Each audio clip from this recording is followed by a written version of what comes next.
Did you know that according to the U.S. Food and Drug Administration, 2/3 of all our fruits and veggies eaten in the United States come from outside the country?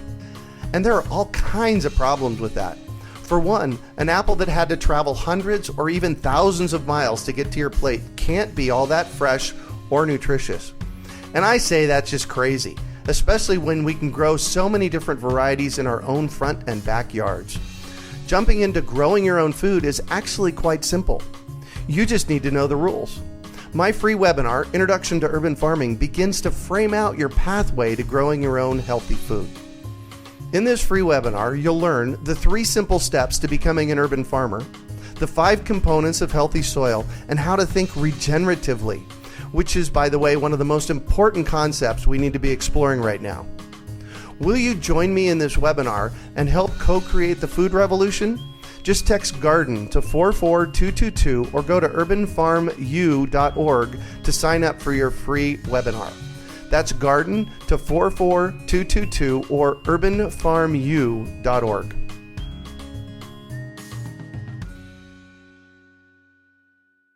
You're listening to the Urban Farm Podcast, your partner in the Grow Your Own Food revolution.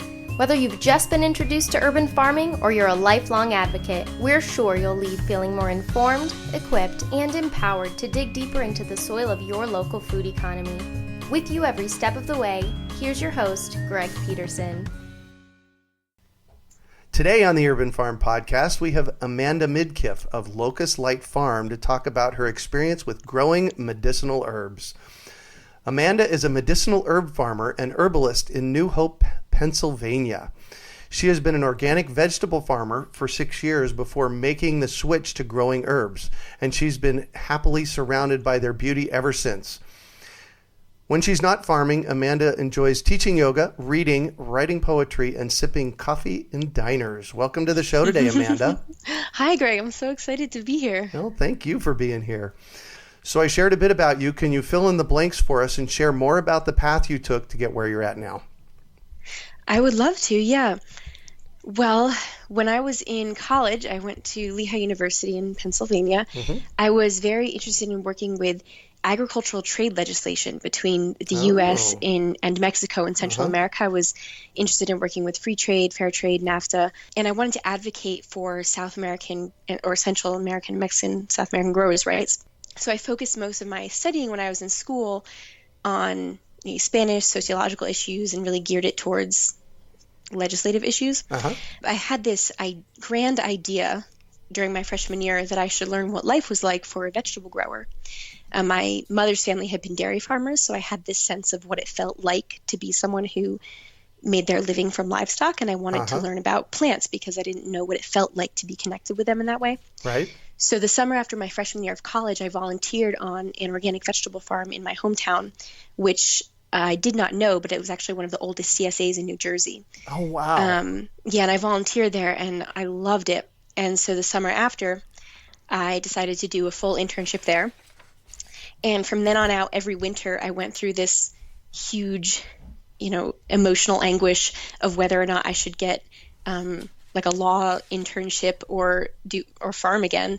And I could just, I simply could not fathom the idea of being inside during the summer. So every year I chose farming. And then after I graduated, a friend who I had met at that first internship invited me to come be her manager at a CSA in the Poconos. And I accepted. And while I was there, I thought, who am I kidding? I want to be a farmer. And so I finally accepted that truth to myself and became a farmer full time.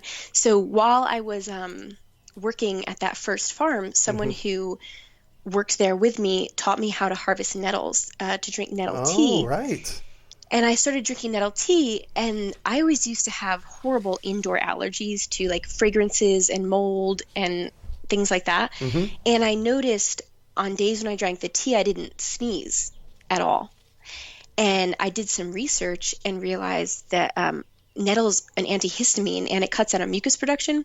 And this changed my life so much. Wow. I became a nettle evangelist. I started telling everybody about nettle. I had my friends taking nettle capsules, drinking nettle tea, and I just started studying herbalism. I bought a lot of herbalism books, and I would sit in my dorm room at night when I was supposed to be doing other work and read herbalism books. And I started making my own herbal products for myself.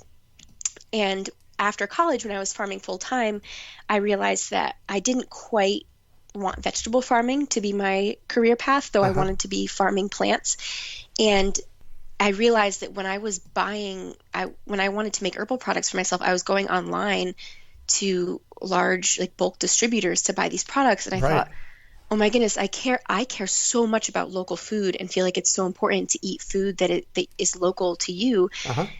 And when we're asking plants to provide healing for us, we're asking them to work at an even higher level for us. And I thought local medicine and local herbs is so important, but there was no one around me doing that. And so I decided to grow local herbs. And I took a more formal herbalism training and began practicing by growing some herbs at the vegetable farm I was managing at the time. And then during that season, found land in my community to start my own herb farm. Wow. Yeah. And here you are today. And here I am. I'm entering into my second season. Had a lot of learning in my first season. It was an incredibly new venture for me. Before starting my herb farm, I had never stepped foot on an herb farm. So there's a lot to figure out, and there still is plenty to figure out, but I feel much more empowered moving into my second season. So you've specifically said herb farm. That's a different term than what we normally see. We usually see vegetable or fruit farm, right? Right. So I exclusively grow herbs. I do grow some vegetables for my own eating. I have a small vegetable garden, but as a farm, I only produce and sell herbs. Wow. All right, we're going to dig into that here in a little while. You used a term, and I want to make sure all of our listeners know what it is. You use the term CSA. Right. CSA stands for Community Supported Agriculture.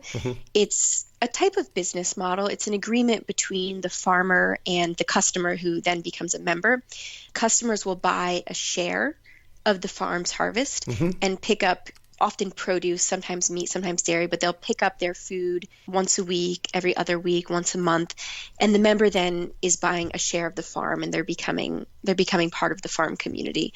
And this is a nice arrangement because it supports the farmer. They get paid up front. They know how big their market is. They know how many people they're growing for. And the CSA member is also buying into the inherent risk of farming. And it's nice for the member too, because for instance, if you have a vegetable CSA, you're trying new vegetables.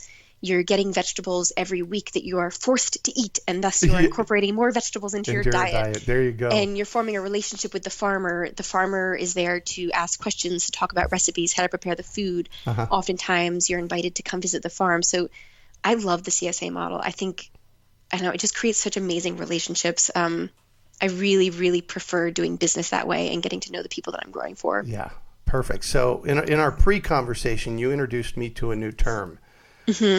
A term you made up. Called, and when you shared it with me, I was, what was my reaction? I think you were like, what is that? Yeah. And I'm so incredibly excited about what you're doing. And I just want to tell the world about it. So tell me about what a CSW is. Well, Locust Light Farm has a community-supported wellness program. Oh my God. So I'm getting chills right now when you say that. It's like, oh my gosh, how cool is this? Yeah, I love it. I love it so much. So we grow about 1.5 acres of medicinal herbs, and we dry most of those herbs. We process them into herbal products. So we make herbal teas, we make bath blends, we make herbal tinctures, which are liquid herbal extracts. We make massage oils, healing salves. We even do things like bath salts, herbal vinegars. We make legal herbal smoking blends. And we distribute these products through our community-supported wellness program. So members sign up for a share, and they get herbal products once a month. We offer wellness shares, which are more medicinally focused. So that's more of the teas, the tinctures, the salves. And members get a lot of educational information about how to use them. And wellness members also can customize their shares to suit their own wellness needs. And then we offer decadence shares, which are more based in flavor and fragrance and enjoyment. So those are culinary products like infused olive oils, vinegars, honeys, and body products like massage oils, bath salts, etc. And I love the decadent shares. I would never want to imply that they are any less medicinal than the wellness shares, Right. but they're a little less directly medicinal. They're just ways of working herbs into your life that are really enjoyable and pleasant and fun. Beautiful. So here's the cool thing about what you're doing. You don't just deliver them in your area. You're in Pennsylvania. I'm in Phoenix. I can get one, right? You absolutely can get one. Yeah, I ship them all over the country. Nice. So yeah. Tell our listeners how they can get one. You can sign up on my website. My website is www.locustlightfarm.com, and there's a lot of information about the CSW on the website. If you're interested, you can look on my blog and see what all the past shares have been, if you're curious about what a share would include, and then you can sign up right on my website for a share. Fantastic. How cool is that? Yeah. All right, so now let's get into growing herbs. How is growing herbs different than growing vegetables? It is completely different. Herbs have an entirely different set of growing requirements than vegetables. I think it's analogous to keeping domestic animals as pets versus keeping wild animals as pets. Or the biggest analogy that I like to use is, it's quite easy to get domestic animals to breed in captivity. It's very easy to get like cows or goats to breed in captivity. Right. It's very hard to get pandas to reproduce in captivity. Oh, yeah, exactly. And herbs are much more like pandas. Many herbs are one step away from being wild. So if you think about how vegetables have evolved, they have co-evolved with humans. Humans and vegetables have grown together to support each other's needs, and thus we understand each other's needs very well. Right. Herbs are not like that. Herbs throughout almost all of history have been foraged from the wild. So these are wild plants that we are using. There are some herbs, a very small group, that are called like herbal cultigens that have been used in European herbalism for a very long time. And so they're easy for us to cultivate. We understand them better, but most herbs are more wild. So now that more people are using herbs, we need to grow them because they're being over-foraged and it's just not sustainable for us. There are lower native populations or lower wild populations, and also more people. There are just more humans on this earth that are using them. Right. So it is very sustainable for us to grow them, using sustainable methods to grow them for our own use. So these differences, they really vary from herb to herb. The biggest thing I will tell anyone about growing herbs is that you need to learn what the conditions are for each specific herb that you're trying to grow. Right. So, so that means thinking about how does that herb grow in the wild and then trying to simulate that. And this begins at germination. Right. So if you're someone who is really interested in growing medicinal herbs, unless you have an amazing herb farm near you, you're probably going to be buying seeds and starting seeds, which I know can be challenging for people. And when you're starting those seeds, you really should do some research to figure out how to get the seeds to germinate. Many herb seeds need to be exposed to light to germinate. This activates chemical protein in their seed shell. So many herb seeds will need light to germinate. Many also need a period of cold stratification to germinate. So if you think about an herb in the wild, like say a weed, say, mugwort is something that grows around here in the wild. Mugwort goes to seed in the fall, drops its seeds, and at least here in Pennsylvania, those seeds fall to the soil, the damp soil, and they freeze and thaw and freeze and thaw and freeze and thaw all winter until finally in the spring they thaw and then they germinate. So you can simulate that either by sowing your seeds in a flat and leaving them outside exposed all winter. Or what I do, which is a bit of a safer bet because it's a more controlled environment, I'll mix my potting soil, put it in little baggies, put the seeds in the damp potting soil in the baggies and label it when they go in and then when it needs to come out. And they stay in the fridge for anywhere from 2 weeks to 3 months usually. Oh, interesting. So that's the first big difference. Another big difference is that herbs want a huge variety of soil conditions. So I spent a lot of time researching and developing my own potting soil. Oh, yes. And then in my first year, when the herbs weren't germinating, I was thinking, are they not germinating because I created a poor potting soil? Are they not germinating because they're herbs and they take longer to germinate? Who knows what's going on? Did I not stratify them the right way? Right. So I'll just throw this out there now for listeners. There are three primary and mostly only three excellent books out there about growing herbs. Uh-huh. The first excellent one for people who are growing them on like a much smaller scale would be The Medicinal Herb Grower by Richo Ketch. That's C-E-C-H. That has a lot of information about mixing your own potting soil and creating different little microclimates for your herbs. The next one is the Chinese Medicinal Herb Grower. And the other book, which just came out last July, is the Organic Medicinal Herb Farmer. Those are three great books that I just want to throw out there for listeners. Perfect. So in mixing your potting soil for herbs, almost all herbs will want much lower fertility than vegetables. They're going to want low fertility and pretty good drainage. So I have a basic potting soil that I use, and then some herbs want even better drained soil. Uh-huh. There are some herbs that prefer drought conditions. So I'm going to stop you here because I want to know what you mean by lower fertility. When I say lower fertility, I mean that when I mix my potting soil, for instance, I use equal parts compost. For compost, I use organic mushroom mulch. Uh-huh. I use equal parts compost and what I call the water retainer. So some people will use peat moss for that. Uh-huh. I use coconut coir because it's more sustainable. Yep. So I use equal parts compost to coconut coir and 1/3 of that in quartz sand. So that's the base. And then I use, I have some additional amendments that I use for nutrients, but that's the base. Right. If you were growing vegetables, you would want more compost than whatever your water retainer is. So when you're saying lower fertility, the compost provides the fertility, and you're putting 2/3 of basically non-fertile amendments in your mix. Right. Yeah, interesting. Okay, good. Yeah. And then in my fields, I have two fields. One had been in production for a long time. One was a hay field that I plowed and have turned into a field. Uh-huh. The hay field, I applied a very light dressing of compost to the entire field last year, and I will not be doing that again this year. The garden that had been in production and has really beautiful, healthy soil, I have not applied any compost. Interesting.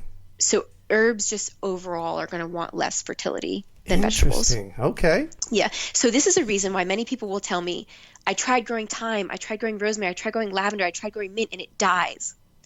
It's because you're probably giving them over-fertility and too much water.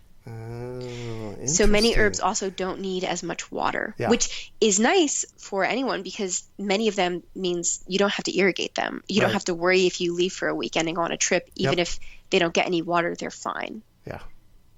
Cool. Yeah. So why do you think that medicinal herbs are uniquely well suited to grow in an urban environment? Well, we've just been talking about one of the reasons, which is that so many herbs want unique types of growing conditions. Yeah. And I think that if you're someone who's growing in containers, you are uniquely prepared to provide that for them. Uh-huh. So it would be very easy to have, this container's in the shade. This container's in the sun. This container is a little more rich in nitrogen, whereas this one is very low fertility. And then this is the container that I keep really dry, like it's a drought most of the time. Uh-huh. And I think that would be a really amazing thing to see, would be like an urban farm that has completely different little microclimates in each container. Uh-huh. Another reason is that there are some amazing medicinals that only grow in the shade. And if you're someone who doesn't have a lot of sun, you can grow some really high value medicinal plants in the shade. And if you're researching those plants, you want to look at plants that grow in the forest. You have blue cohosh, you have black cohosh, you have golden seal, Solomon seal, lady slipper, wild yam. These are all also plants that are very, very expensive. Oh, yeah. So that's really a really special thing about growing herbs. Cool. The other reason is that you get such a high yield from a small amount of space for herbs. Oh, yeah. I mean, you get you just get a very high yield from herbs. And if you're someone who really uses herbs, they can be expensive. Oh, yeah.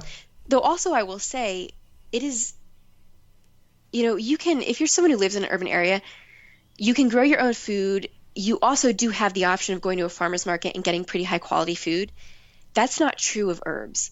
I mean, if you're not growing it yourself, or if you don't know of a local farmer, there's no other option other than going online to a bulk distributor and getting your herbs. Right. So you're just growing a product that you don't have that much access to otherwise. And something like if you grow your own lemon balm or peppermint or nettle or dandelion, and you taste what that tastes like, it is very different than if you get it from a large distributor. Even if you get it and you dry it, that dried herb is still, quote unquote, way more fresh than anything that you could be buying, unless you're buying it from an herb farm. Right. Wow. Cool. Yeah. So top 3 herbs for growing in an urban environment, or maybe the top 3 easiest herbs to grow. Give me 3. 3? Yeah. Okay. I will say, I've mentioned it a few times, my foremost herb is nettle. Interesting. Nettle is considered a great Western adaptogen. Adaptogen is something that supports the body's nonspecific response to stress. Oh, right. Nettle is safe for almost everyone, I will say. Nettle can be taken every day. You can't take too much of it, and it supports so many body systems.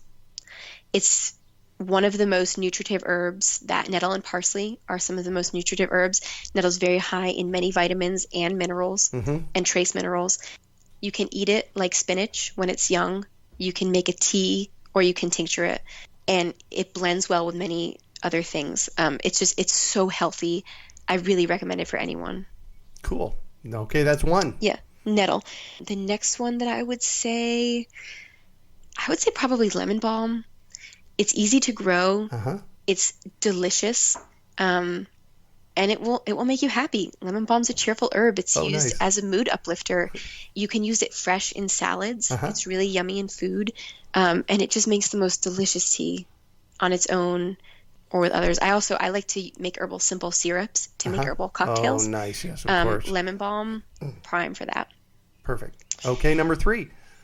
If you have a very small amount of space, I would say comfrey.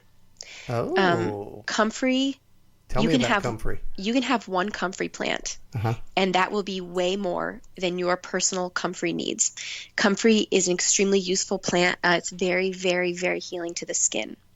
And one of the things that makes it so healing is that it speeds up cellular proliferation.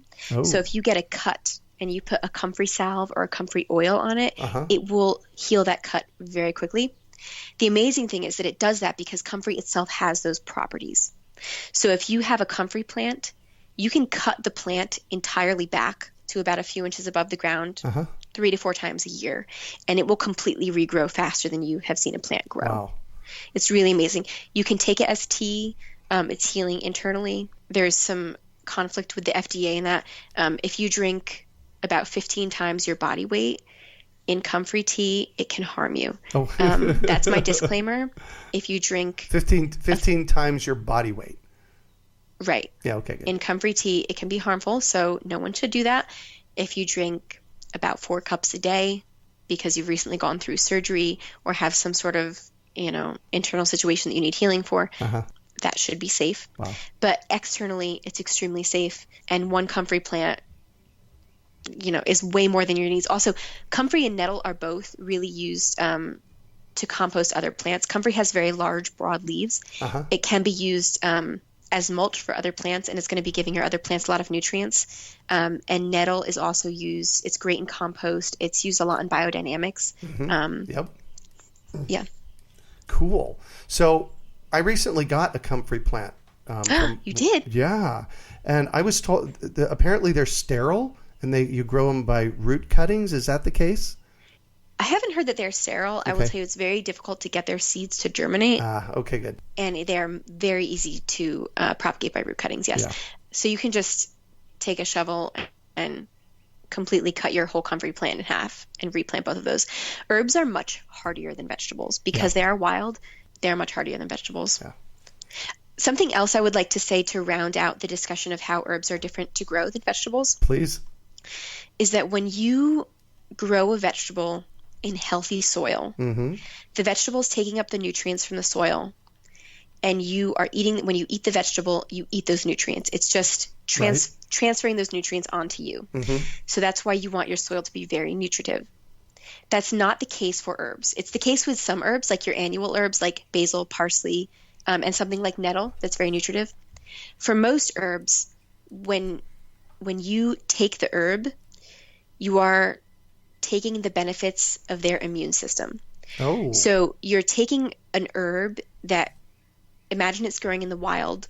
This plant is very stressed. It might be experiencing drought. It might be experiencing animal predation. It might be experiencing insects. This plant's immune system is being stimulated and set off. And then when you eat it, when you take it, you're taking their immune system. So you don't necessarily want herbs that are coddled. Oh. So you're growing herbs for their medicinal potency. And this is another part of the game. You know, you could have a Tulsi plant that you give a lot of compost to, and it might be a beautiful Tulsi plant, but that plant might not be quite so medicinally potent as a plant that was under a little more stress. Right.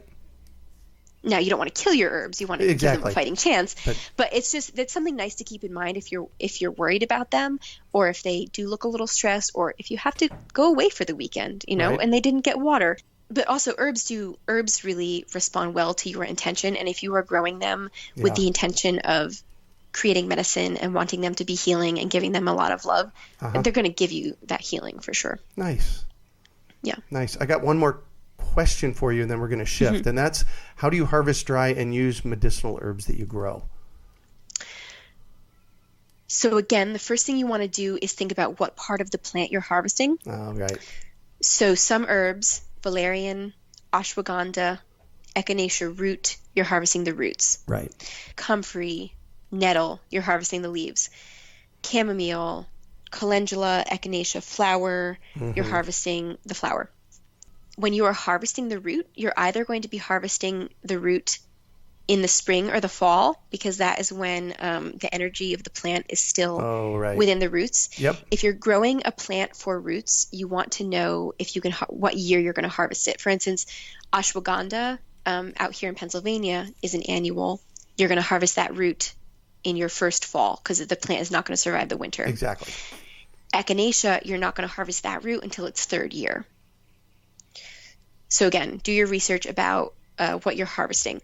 If you're harvesting a plant for the leaves, you're going to harvest the plant before it flowers, because then most of its energy is still going to be in the leaves. Perfect. And you usually want to harvest about, depending on how tall your plant is, about the top third to 2/3 of the plant. Oh, right.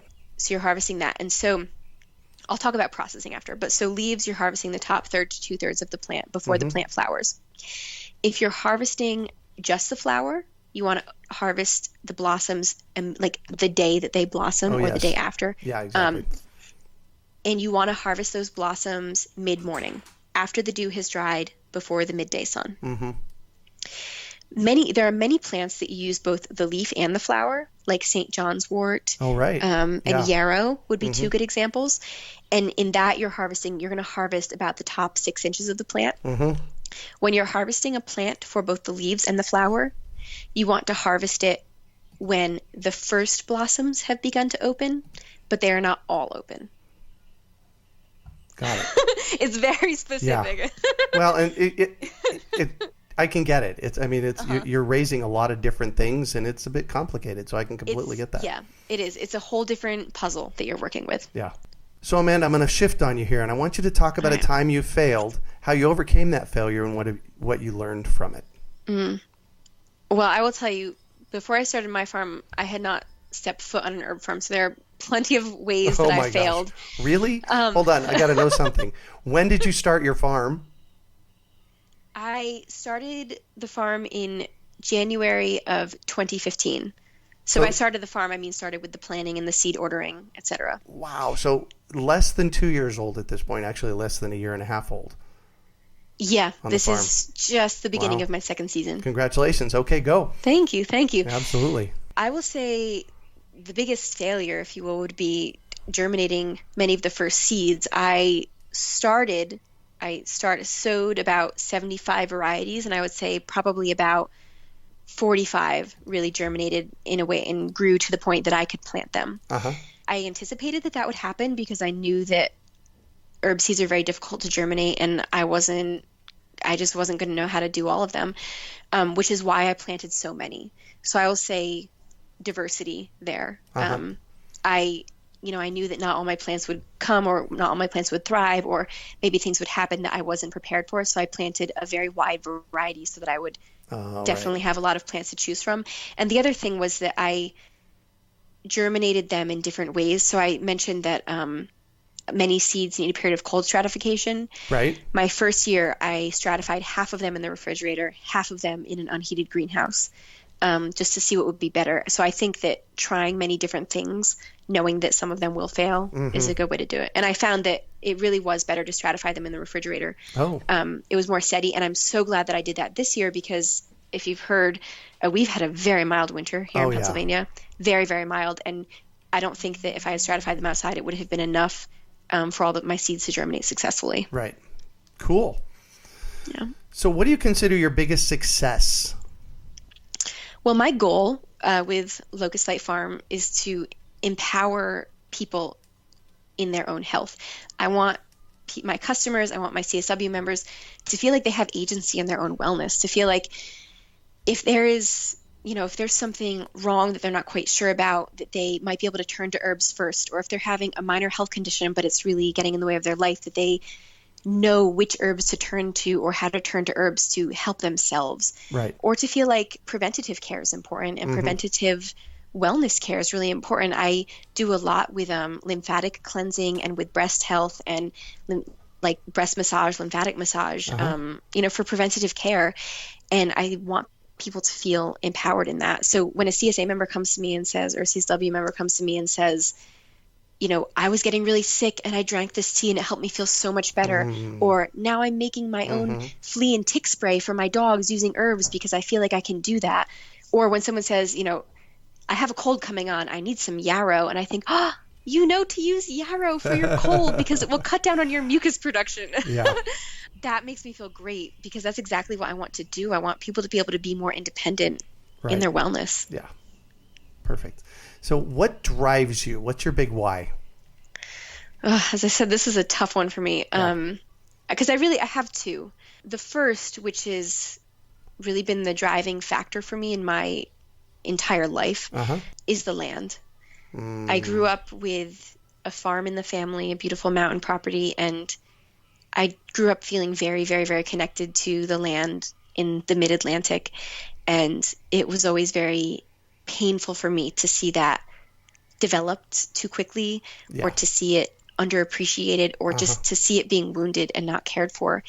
And I knew from a young age that I wanted to spend my life doing something that helped humans to interact with the land in a way that was sustainable and in a way that honored and respected and expressed gratitude for the land. Nice. So that's my primary motivation. And sometimes I joke that this whole farm is just a way of funding myself to be outside every day.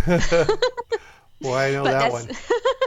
But that's not completely true, because I will say that my second motivation really is empowering others in their own wellness. I want the people around me to feel that, wellness is their birthright. Wellness is our natural state, and we can achieve that from our own inherent knowledge and from the wisdom that is in the land, and the wisdom that's in the plants, and the wisdom that's been passed down from us. And I want everyone to feel empowered that wellness is their life experience. Yeah. Perfect. So I'm all about education, and I have to know what book has been most influential in your life in this process. Oh, goodness. There are so many. I am such a book nerd.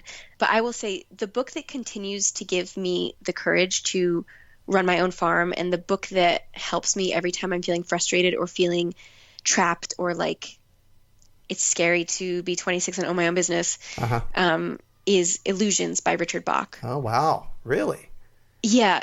Whenever I feel trapped or very frightened, I read that book, and it just feels like a reality check that the world around us is it is an illusion that we create for ourselves, and that we create our own reality in every moment. And each one of us actually is free to do whatever we want. Mm-hmm. And that's the scariest feeling for me, when I feel like I'm not free, or I have to be working into someone else's system. And that book always reminds me that if I'm opting into a system, I'm the one opting into it. And then I'm consenting to it, and I'm consenting to maneuver within that, but also that I'm creating my own reality in every moment. And actually I'm responsible for that. And I need to take responsibility for my choices. Wow. Beautiful. Yeah. Beautiful, beautiful. So what one final piece of advice do you have for our listeners? Well, along those lines, I would say, if what you want isn't there, make it yourself. Mm-hmm. If the job you want isn't there, make it yourself. If the book you want to read isn't there, make it yourself. If those seedlings aren't there, if that medicine isn't there, make it yourself. Perfect. Thank you so much for joining us on the show and sharing your experience with us today, Amanda. It's been a treat getting to chat with you. It's been wonderful. Absolutely. How can our listeners get a hold of you? My website is locustlightfarm.com. Will you spell that? Yes. LOCUSTLIGHTFARM. Perfect. .com. Uh-huh. And my email address is locustlightfarm@gmail.com. And we are also on Facebook and on Instagram. Perfect. Yeah. Well, that's it for today. Thanks for joining us on the Urban Farm Podcast. Thank you, Greg. Did you know that according to the U.S. Food and Drug Administration, 2/3 of all our fruits and veggies eaten in the United States come from outside the country? And there are all kinds of problems with that. For one, an apple that had to travel hundreds or even thousands of miles to get to your plate can't be all that fresh or nutritious. And I say that's just crazy, especially when we can grow so many different varieties in our own front and backyards. Jumping into growing your own food is actually quite simple. You just need to know the rules. My free webinar, Introduction to Urban Farming, begins to frame out your pathway to growing your own healthy food. In this free webinar, you'll learn the 3 simple steps to becoming an urban farmer, the 5 components of healthy soil, and how to think regeneratively, which is, by the way, one of the most important concepts we need to be exploring right now. Will you join me in this webinar and help co-create the food revolution? Just text GARDEN to 44222 or go to urbanfarmu.org to sign up for your free webinar. That's GARDEN to 44222 or urbanfarmu.org.